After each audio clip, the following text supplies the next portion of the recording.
చూస్తున్నాం. తెలంగాణలో సంచలనం సృష్టించిన ఫోన్ ట్యాపింగ్ కేసులో విచారణ మరింత వేగవంతమైంది. ఈ కేసులో తాజాగా దేవరకద్ర నియోజకవర్గ ఎమ్మెల్యే మధుసూదన్ రెడ్డికి ప్రత్యేక విచారణ బృందం నోటీసులు ఇచ్చింది. గత అసెంబ్లీ ఎన్నికల సమయంలో మధుసూదన్ రెడ్డి ఫోన్ ట్యాపింగ్కు గురైనట్లు సిట్ అధికారులు ప్రాథమికంగా గుర్తించారు. ఈ నేపథ్యంలో పూర్తి వివరాలు సేకరించేందుకు ఆయన నుంచి స్టేట్మెంట్ రికార్డ్ చేసేందుకు సిట్ అధికారులు సిద్ధమయ్యారు. నోటీసుల ప్రకారం ఎమ్మెల్యే మధుసూదన్ రెడ్డి త్వరలోనే సిట్ ఎదుట హాజరు కానున్నారు.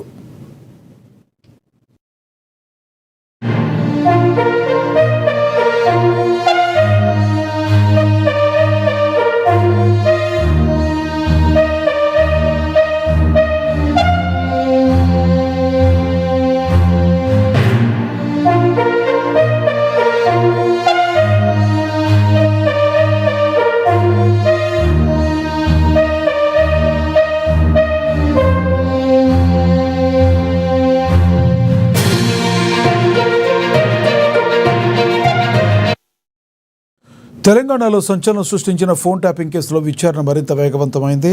ఈ కేసులో తాజాగా దేవరకద్ర నియోజకవర్గ ఎమ్మెల్యే మధుసూదన్ రెడ్డికి ప్రత్యేక విచారణ బృందం నోటీసులు ఇచ్చింది. గత అసెంబ్లీ ఎన్నికల సమయంలో మధుసూదన్ రెడ్డి ఫోన్ ట్యాపింగ్కు గురైనట్లు సిట్ అధికారులు ప్రాథమికంగా గుర్తించారు. ఈ నేపథ్యంలో పూర్తి వివరాలు సేకరించేందుకు ఆయన నుంచి స్టేట్మెంట్ రికార్డ్ చేసేందుకు సిట్ అధికారులు సిద్ధమయ్యారు. నోటీసుల ప్రకారం ఎమ్మెల్యే మధుసూదన్ రెడ్డి త్వరలోనే సిట్ ఎదుట హాజరు కానున్నారు.